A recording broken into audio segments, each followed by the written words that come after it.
Hello and welcome or welcome once again to another episode here on my YouTube channel. If you're new to my channel, hello and welcome. My name is Becca. If you're a returning subscriber, hello, how are you? I hope you are doing absolutely amazing and thank you for always coming back to the channel. In today's video, I'll be addressing some questions that you guys have asked me in the past couple of days. I posted on my community tab that I wanted to be doing a nursing Q&A video or literally a general Q&A video answering some questions that you guys want to ask me. And so I asked for you to send me emails or on Instagram, and some of you did. And based on the questions you asked, I'm doing this video to address these questions. It's not every single question I can address in this video because some of the questions need a little bit of elaboration. And so I'm going to be doing an entire separate video on those questions. However, I have handpicked some of the questions that need just a little bit of elaboration or explanation, and these are the questions I will be addressing. So I have written down the questions here on my tab, and that is where I'll be reading the questions from. So if you see me looking down, it's because I am looking down on your questions.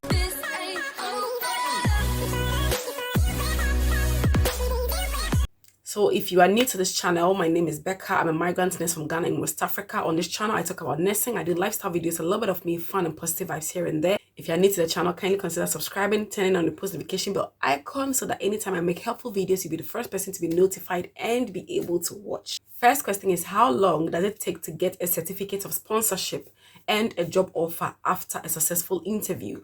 So these are two questions. So for a job offer, it takes anything between 12 hours to 2 weeks for you to get a job offer after a successful interview, especially if you are here already in the UK. However, if you're applying from overseas, due to the high level of applicants that are applying from all over the world, sometimes it can take even up to a month for you to get a job offer. But I advise you that if after 2 weeks you haven't heard anything from your potential employer after a successful interview and you feel that you did very well, you can contact them directly or by email asking them about the outcome of your interview, and they can be able to give you some feedback or some reasons as to why your job offer is being delayed. The next is, how long does it take to get a certificate of sponsorship? So for those of you who do not know, certificate of sponsorship is a document that an employer gives you for just telling Home Office that they are going to be sponsoring you and you are going to be working with them and you are eligible to get the tier 2 visa. So this certificate of sponsorship can take anything between 2 weeks to 3 months, because sometimes due to the high number of applicants and due to the fact that they have to apply for the certificate of sponsorship for the company to get that document to give to you. So it's not like they have it in their possession. Sometimes they need to apply for it before they can get it to give to you. So it can take a little bit of time. It can take anything between 2 weeks to 3 months. Me, I had my certificate of sponsorship. The first one I had it less than 2 weeks. However, due to some challenging issues, it's expired. So I had to wait for the company or the trust to reapply to get me another certificate of sponsorship before I could travel. So things happen, and I mean, sometimes it's above your employer's control or it's above your control, so it takes a little bit of time. However, if you're not too sure or if you feel like it's taking too much of a time, you can contact your employer directly to be sure or to ask them questions just for clarification. Another question is, what is the IELTS or OET requirement for practicing as a registered nurse in the UK? So I have answered this in some videos before in the past.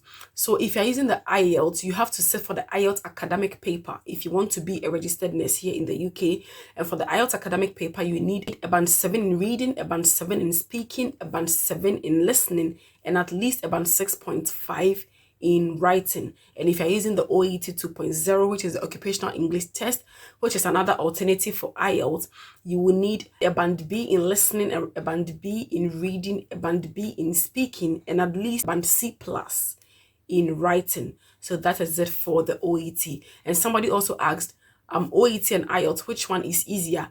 None of them is easier. Honestly, you need to put in a lot of effort. You need to put in a lot of determination. People write multiple times before they hit it. Myself, I wrote IELTS IDP, I wrote IELTS British Council, eventually I wrote OET before I was able to clear it. So it doesn't matter, whether you are good or bad or you are fluent or whatever. Sometimes it can take a toll on you and you need to figure out whichever works best for you. you go for it. For those who want to know the materials to use to study IELTS or OET, you can go to Google PDF Drive. There are free materials that are downloadable on Google PDF Drive. You can download these materials, Cambridge materials and official OET materials, to be able to help you in your studies. Another question is, should I apply as a senior carer if I am a nurse? This question honestly is solely up to you. I can't say yes and I can't say no, but in my own opinion, I would tell you, if you are a nurse, concentrate on writing your English test of competence and moving as a registered nurse at a go. If you have the means, if you have what it takes to write the exams from back home and do everything possible to move in as a registered nurse, I would advise you to do so. However, if you feel that you've tried multiple times, you're not hitting it, or you are just tired, or you don't have the means, financial means, or what it takes, the energy to sit and keep writing these exams, you can use the senior carer route. The reason why I'm saying if you're a nurse, come in as a nurse is because we have something we call novelty, and novelty fades. You are just in a hurry to come to the UK. You can't wait to leave your home country just to be in the UK. After you've been in the UK for some time, there is something called reality or novelty. It fades. So that novelty or that joy of coming in, coming to the UK to work, to do this, to do that, it fades. And then you begin to see your colleagues who maybe you studied with back home. They are practicing as registered nurses and you are a carer. And sometimes you go to work and sometimes people may not look up to you, or sometimes it's challenging working as a carer. So you sit down and you begin to have regrets and thinking, why didn't I move in as a nurse firsthand? Though there are opportunities for you when you move in as a carer, you can advance to be a nurse, but it takes some time.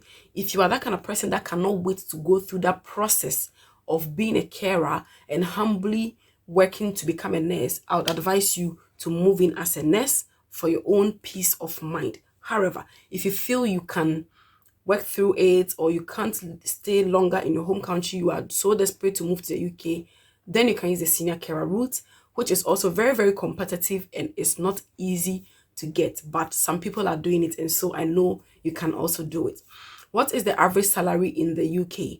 I've done a lot of salary videos. I've shared my NHS paycheck, I've shared my care home paycheck, I've shared agency paycheck, though they are variable based on your location and based on where you work and based on the care company you work for, but at least it gives you an idea or an average of how salary is structured here in the UK. Another question is the salary enough? The salary is enough when you are living within your means. To be honest, your basic salary can look after you, but sometimes because you have extra responsibilities or you want to do extra things in life, then you can do the overtime, the agency shift, the bank shift to supplement that income. One beauty about UK is there is always a way of making more money if only you are available and ready to work. So getting a job is not difficult at all, or getting a shift is not difficult at all. Once you have the energy, once you have the strength to work, you can always work to supplement that income. So in my opinion, I would say the salary is more than enough. If you are very disciplined and you are hardworking, you can even save between 1,500 to 2,000 pounds every month as your savings after you have taking out all of your expenses. So to me, it is more than enough. Another question is driving in the UK confusing because we drive on the other side of the road? I would say that I was driving since 2020 when I moved to the UK. So I drove like 8 years. But driving in the UK, especially driving in London, it's not just confusing, it's frustrating, to be honest. I don't know if it's because it's London. Maybe those in the outskirts, their story will be a bit different. But if you are driving in London, it is not just confusing, it is so frustrating, especially because of parking. It's not everywhere you can park your car, and you cannot carry your car on your head. Park right, or if you park without paying and display your ticket, you have a ticket. It's a whole lot of challenges. But driving also gives you flexibility, it gives you comfort. So though it is confusing, it's frustrating, it's also good. It gives you the independence and everything that you need.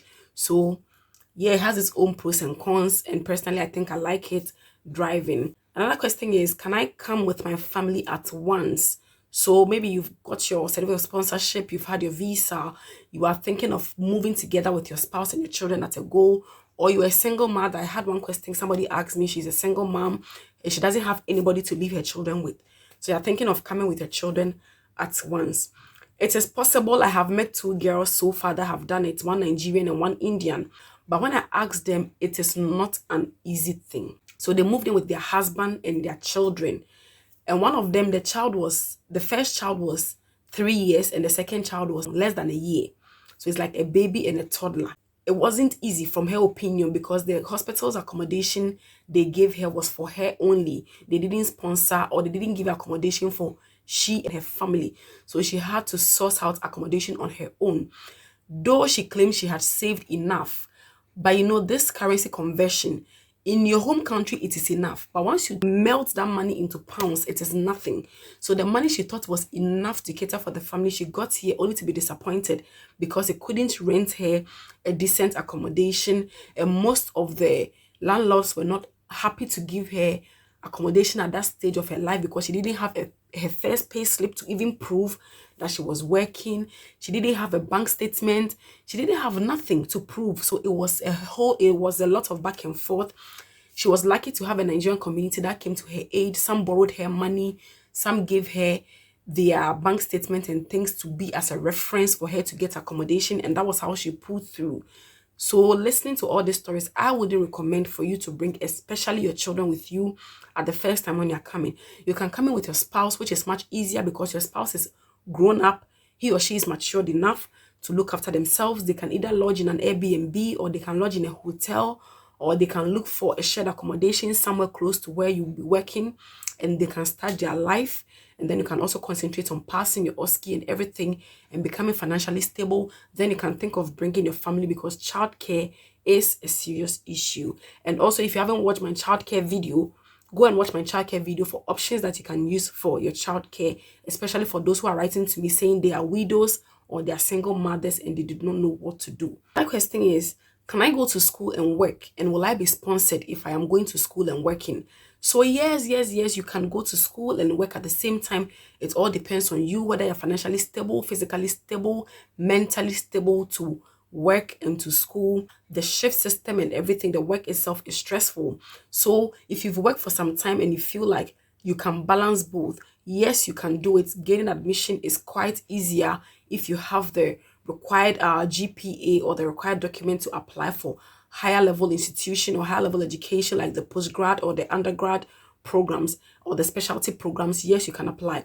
But if you want to do a program that is especially a specialty, most of the times if you want to be sponsored, it should be approved by your employer. So your employer should state that that specialty you're going to be doing is relevant to the field you are working in before they can grant you that study leave or that chance to go and work and study at the same time. And most of the times they require you to work for more than a year in that institution or gain more than 1 year of relevant experience in that field before they can allow you to go ahead and specialize. Another question is, should I live in London or in countryside? Most of the people who contact me have had job offers in London and they are very skeptical because they've heard a lot of things about London that is high cost and everything. Well, London is high cost, but your salary matches your cost of living. So we have what we call is it the high cost allowance or something? So because London is a high cost, the salaries in London are also a little bit higher than those in the countryside. So you can afford it. And especially also in London, there are a lot of overtime, there are a lot of job offers, there are a lot of opportunities that you can get left, right, and center. So if only you are determined, yes, you can live in London and enjoy it. And I personally like London because everything you need to get, you get it at a go. You don't need to like stress and walk about and everything. Everything is basically at your disposal. The countryside also isn't bad, based for the fact that I worked in the countryside before I moved to London. Countryside is a bit cheaper. The environment is chilled, especially for family. You can have time for your kids and it's easier, especially if you want to drive. in the countryside, if you want to have that peaceful kind of life, the countryside also isn't bad. To be honest, anywhere in UK isn't bad. It all depends on your choice. And as I always say, you can always change locations if you don't like it. So if you've had a job offer in London, you can first come and see how it goes. If you don't like it, you can always change. Or if you've had a job in the countryside and you are there and you feel like that is not the kind of environment you want, you can always move to the city and enjoy the city life. The last but certainly not the least question is, what kind of jobs can my spouse do? So most of the times, or like 90% of the times, the jobs that your spouses do from home, especially if they are not healthcare workers, they cannot get that exact kind of job in their first few months or even up to a year of arriving in the UK. But one thing is that life always gets better with time. So once they are in the system and once they are searching, with time they will get a job that is something similar to what they were doing back home. However, it comes with time. So in the first few months or even up to a year, they can pick up any form of jobs. There are a lot of jobs. They can work in the factory, they can work in the shopping malls or the shopping, centers. They can work in care. They can work in hospitality. There are a lot of jobs they can do whilst they figure out what kind of job suits their kind of qualification they were doing back home. So everything comes with time. Everything comes with, being in the country. After a while, things will begin to make sense to you. And with time, you begin to able to figure out what works best for you and for your family. There are other questions that I cannot address in this video because they will need a single video to address them. Example is, how can I make 5,000 to 6,000 pounds? Is it possible to make 5,000 to 6,000 pounds? Yes, it is possible. I have earned that not once, not twice. And so if I say it is possible, I know what I'm talking about. So yes, it's possible, and I'll address that in a separate video. Can I explain what it means by no access to public funds? I'll explain that in a separate video. Doing a second job, I'll address that, and also review your CVs and your cover letters. I'll do that in separate videos. For now, these are the questions I have selected from all of my social media and address them. If you still have any questions that I haven't answered, please do well to put them in the comment section, and I'll do well to answer them as much as possible. If you feel like I haven't answered your question and you want some clarification, or maybe I've touched on the question but you still want some further clarification, do well to comment in the comment section and let me know what you all guys think. I'll bring this video to an end. Until we meet again in my next video, guys, it's bye for now. Adios.